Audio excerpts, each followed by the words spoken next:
Robin Gagnon. And I'm Eric Gagnon, and we sell restaurants. We started the nation's largest restaurant brokerage firm, We Sell Restaurants, over a decade ago. You can find us online at WeSellRestaurants.com. We're on your radio once a week with the leading authorities in this industry, talking about subjects trending in the restaurant business. Tweet your own questions on the topic while we're on the air to our Twitter handle, Sell Restaurants, or post them on our Facebook page, facebook.com/We Sell Restaurants. If we don't get to your question, we'll follow up with you on social media.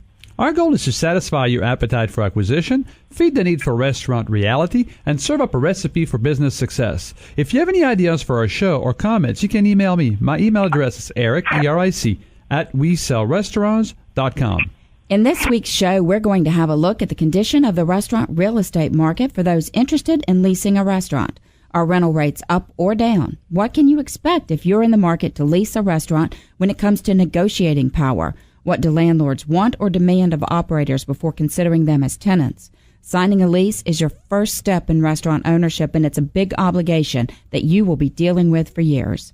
So to tackle the topic today, we are joined by Jesse Tron. He is the Manager of Communication and Media Relation for the International Council of Shopping Centers, or more commonly known as the ICSC. Their purpose is to advance shopping center industry and to promote its role in the commercial distribution of consumer goods and services by providing educational program and publication, conducting meetings and other programs, collecting and disseminating information pertaining to the shopping center industry, and developing certification programs advocating the interests of shopping centers industry and publicizing the industry to the general public. Jesse is a spokesperson for the organization. Jesse, thank you for joining us today. We also have the pleasure of talking to Alan Shaw. Alan's the Senior Landlord Advisor at the Shopping Center Group in Atlanta. He successfully represents national landlords, and he is experienced with both regional and local developers for the day-to-day leasing of projects ranging from anchored, unanchored shopping centers, single-tenant buildings, land, and disposition of anchor boxes to the pre-leasing of new developments. Alan began his career in real estate in 2002 and joined the Shopping Center Group in 2003. A graduate of the University of South Florida, Alan served as co-chairman of the Chain Links Landlord Council from 2009 to 2012, has been a committee member on the ICSC Southeast Convention, where he organized the popular Meet the Retailers. Alan has consistently been chosen by CoStar as a power broker due to his high transaction volume. He is married and has 2 children. Alan, welcome to the show. Great, thank you. Good to be here.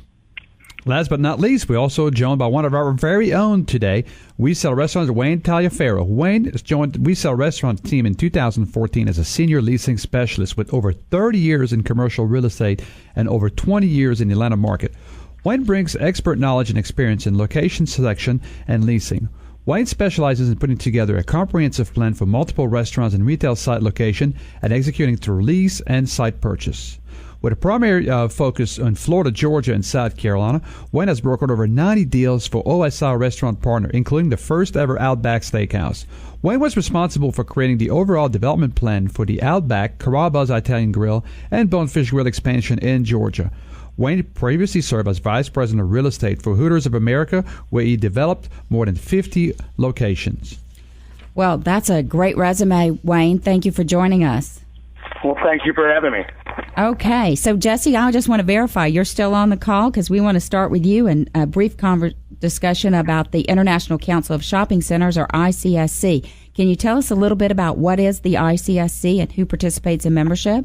Yeah, absolutely, and sorry about that. Something happened. I was cut off there for a minute. I didn't hear the beginning there, but yeah, so ICSC is the International Council of Shopping Centers, and we have over 60,000 members in over 100 countries around the globe, and basically anybody that's involved in the shopping center industry in various facets is part of the organization. Owners, developers, leasing specialists, marketing, legal professionals, all the way down the board. So anybody that could be work in the shopping center industry is part of our membership.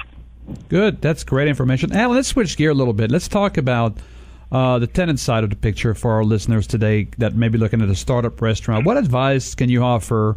I know you work with landlords a lot, but what type of market or location should first-timers kind of, sink their teeth in first? Well, first of all, real estate is very market-specific, especially here in Atlanta, and I think it is across the country. A startup restaurant, first of all, needs to do their homework. And I would say start off by surrounding yourself with people who know the restaurant business. I get a lot of calls during the day, and people want to start a restaurant. They don't know anything about it. I suggest that they go work in a restaurant for a year at least. Call me back in a year and tell me what you've learned in that restaurant. Because a lot of people, again, will want to get in the restaurant. They'll get into the restaurant business. They'll put their life savings into it. Next thing you know, they're out of business and they're broke. So getting into the business, surround yourself, find yourself a mentor, and most importantly, find yourself a reputable, preferably restaurant broker that can go out there and help you along the way, because there's sharks in the water out there. Oh, well, there's a great plug for We Sell Restaurants we didn't even expect there, Alan. Thank you. Thank you, Alan. Hey, Wayne, what about weighing in on that topic? What would you tell a first-time restaurant owner? I know you work with a lot of very established chains, but you've been doing this for a long time. What advice do you have?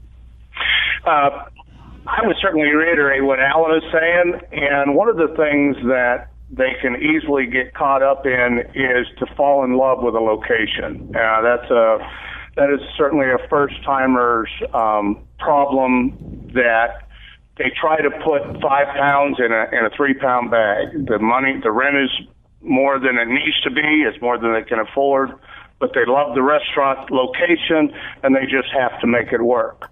And to that, they wind up creating personal guarantees, which limit them dramatically on what they can do in the future. Good. Let's switch gear a little bit again. I want to ask all three of you the same question here. And I'll start with you, Jesse, since you have a little bit more of a national perspective on this and you compile some data and research all over the country. What is the overall condition of the real estate market as far as, leasing goes for restaurants in the country right now?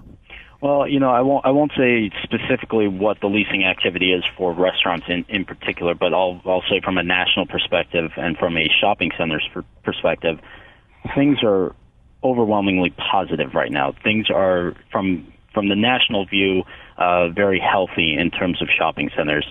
From an occupancy standpoint, up around 92%. From a national picture, we say anything over 90% in the center is very healthy, so that's a good sign. Retail sales in general are up. Specifically, mall sales as well are trending up. So there's a lot of things to be, pretty excited about from the shopping center perspective. And one of those things is that, to get it back to the restaurant view, mall owner developers, shopping center owner developers are looking to add more restaurant, dining, and entertainment into their tenant mixes than ever before. So it's a really probably exciting time if you're looking to be in that business to consider shopping centers as part of the equation. Alan? Yeah, and dovetailing on what Jesse said, he's right. Restaurants are now being considered as anchors to many new developments. That's the good news. The bad news is because restaurant business is booming right now, supply and demand takes effect. Therefore, rental rates in many markets, again, this is all very market specific, have increased. So sometimes it's difficult to get into specific markets because of rental rates. So you have to be very careful. And Wayne, you're out there in the trenches trying to get those spaces on behalf of tenants. Is that what you're finding as well? The supply is not as great as the demand that you're seeing right now? Oh, absolutely. I mean, the supply is very limited, which allows the landlords to raise a rental rate. And the problem is that the higher the rental rate, a restaurant has to be able to maintain a certain profit. Rental rates go up on an annual basis on a lot of restaurant locations, and the tenant can't keep pace with that, which creates a huge problem. Absolutely. So, Jesse, when we are talking about shopping center data, there's different types of properties that are covered in the data published by the ICSC. So a restaurateur might consider something like, or hear the term, regional mall, super regional mall, open air center, special purpose. Can you tell us a little bit about the different types of centers that make up this universe of properties available for a restaurateur? Sure, absolutely. And without getting, into too much detail and things like that, but a super regional mall and a regional mall are very similar in what you would think of as a mall. It's traditionally enclosed. for the most part surrounded by parking, inward-facing stores, all part of one essential unit. The difference between those two is generally just size. A regional mall, usually over 400,000 square feet, and then a super regional mall is 800,000 square feet plus of GLA, which is gross leasable area.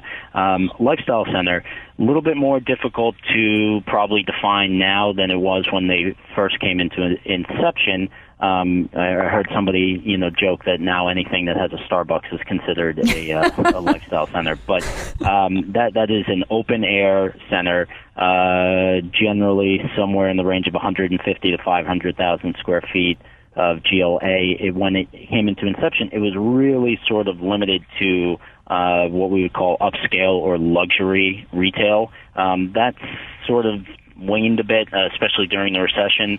Now you'll see lifestyle centers that are anchored by even a Target, for instance. That's an upscale discounter, right? I think they like to call themselves, but yes. it is still a discounter.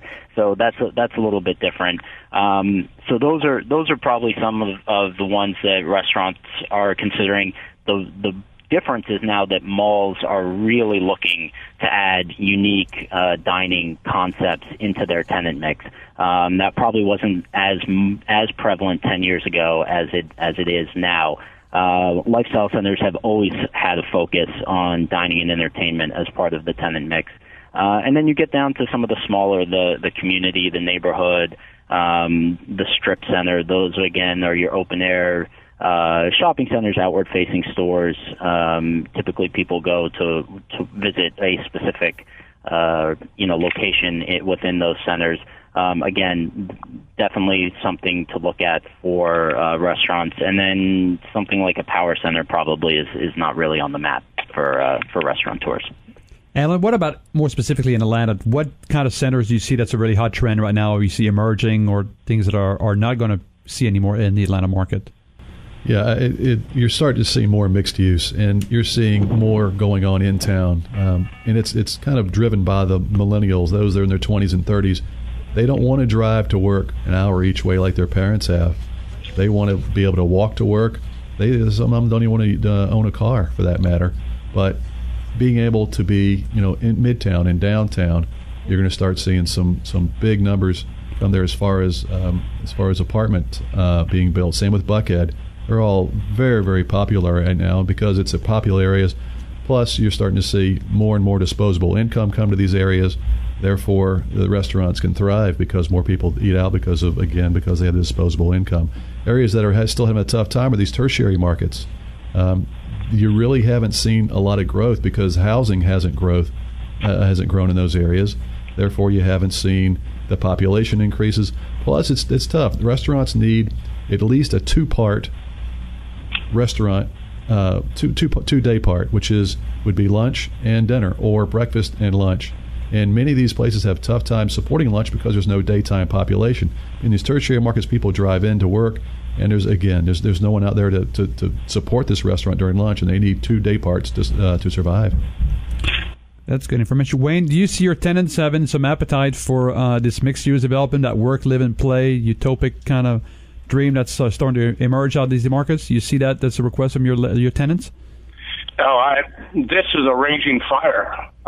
This is the most important thing going on in the last 5 years is the rush to get back to the high-density retail, restaurants, office space, and where the people live, work, play. I mean, you see municipalities creating walking paths and streetcar areas, and they want to come back. And because typically these are fairly condensed areas, a lot of it, the retail is going on the ground floor of a new apartment complex, which has parking. And so now you have a built-in location for a restaurant because you have all the things that they need, except for maybe the lunch. You might be a block or two off of lunch. But this is huge. I mean, my clients all want to be within these types of markets. And there's sub-markets that are essentially the same. You have submarkets that have 20 million square feet of office space. That creates lunch, and the people are trying to live close by, and you're seeing the apartment complexes being built around these centers as well. I think that's absolutely true, and we definitely see that in the Atlanta marketplace. Jesse, let me ask you, in general, it sounds like folks are flocking into the city, so we're having this exodus out of the suburbs or back to the city and back to kind of where America was built originally. Is the number of square feet available for lease in the U.S., is that growing or shrinking overall from a national perspective? Well, I would say as of right now, it's probably shrinking in that we're not adding a ton of new space in the pipeline still at this point. Obviously, that kind of dried up during the recession, and we're not seeing a ton of new retail development. That's not to say there isn't any, but it's not nearly what it was pre-recession in terms of what we're adding year over year. At the same time, we are having retailers that are healthier than they have been ever in the past, 5-6 years, and they're expanding. So they're looking to take up space. Well, what are they doing? They're going into pre-existing space. That's really helping to control and fix what we had, which was a vacancy issue during the recession. That's what I talked about, that occupancy rising up over 90%. Ultimately, that's good for the industry, but, so available space is decreasing. Rental rates are rising. Again, good for the shopping center industry. And what we'll probably see now is in the next few years, probably not still for this year, but in the next couple of years, we'll probably start to see there be that need to add more space like we had in the past. Good. All right, guys, I have a rule on this show. After 15 minutes, you become a friend. So we start, kind of getting real comfortable and talk about stuff. So let's talk a bit about numbers. That's always something that I like to talk about. And Wayne, I want to ask you that first. What kind of rental rates? I know this is a loaded question, but what kind of rental rates people should expect right now in some A-plus areas, top markets? What are some of the base rent you're seeing and some of the extra charges that people should be thinking about when they're doing their planning right now? Yeah, it's gotten, from a restaurateur standpoint, it has gotten almost to the edge of ugly. Cost-wise, it's just gone through the roof. What before the recession was $23 rents and $5 or $6 in cam tax and insurance is now $35 plus or even more. The problems that the restaurateurs are running into with these high rental rates is you get in, you get open, and things are going really well, and then you have an increase next year, and then you have an increase the following year. But what you have to do is you have to absorb the increase in costs of your goods. Right now, futures on corn, poultry, beef, everything is going through the roof. So the restaurateur has to absorb that because he can't change his price every year, just the same as his rent is going up. So that's where the really big struggle right now is he has to absorb the increases in his cost of goods and his rent until he can change his menus, which is a big expense to begin with as well. Well, and I want to ask Alan this question because we talk about this term called CAM. So first, I'd like you to explain what that is to our audience.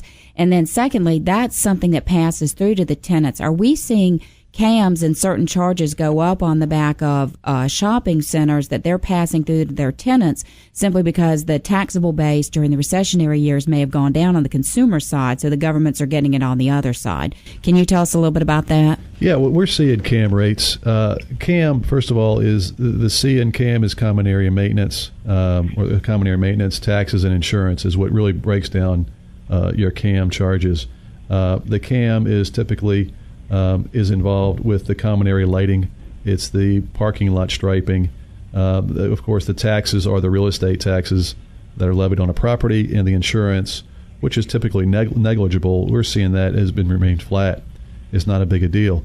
But again, taxes are increasing, so that is passed through from the landlord to the tenant. Sometimes tenants try to get some kind of cap on that. It's very difficult unless you're a big player in the restaurant business. CAM, people try to cap controllables. So again, and this is why I go back to telling you to find someone who can fight for you and who understands all the lingo and the things to fight for. But that's what CAM is. I hope you understand that. Getting to rates are, they're getting to a point, like Wayne said, and I saw this happen again in 2006 and 2007, when rates got to a point where restaurants simply can't make money. We're not quite there yet. I think there's going to see some increases, but the restaurants have to figure out what can they do different to sell more product. Maybe it's adding a catering component. So restaurants have to get smart about what they do, or pass on a market for whatever particular reason it is. If you can't make money, pass on the site. Don't fall in love with it. Sounds great. Eric, I think you wanted to ask Jesse if he wanted to weigh in on that topic as well. Yeah, Jesse, do you see a little bit of that kind of scenario on the horizon, what these guys just discussed? Say that again? Do you guys see that happening on the horizon, where restaurants, rates are going up, taxes are a lot of the pass-throughs that are not really the landlord's fault, or just like communities, things are happening that makes the CAM increases, that also is making it really tough right now to get some rental rates that are going to be affordable for some. Yeah, I mean, I think that, especially for a restaurateur that's operating, if they're operating as a single entity, that can be more difficult, especially when you look at some of the super regional and regional malls. They are looking for those unique dining and entertainment type of options, but at the same time, we're almost getting to a point where, as the gentlemen have discussed already, that we're maybe starting to price them out. A national retailer, chain store, has the ability to pay those kinds of prices where maybe a single entity restaurant owner does not. So I think what you're seeing is some of those more like restaurant groups that have a little bit more funding, a little bit more backing to be able to withstand some of those costs and hopefully make money. After a few months, those are the types of things that we're seeing coming in.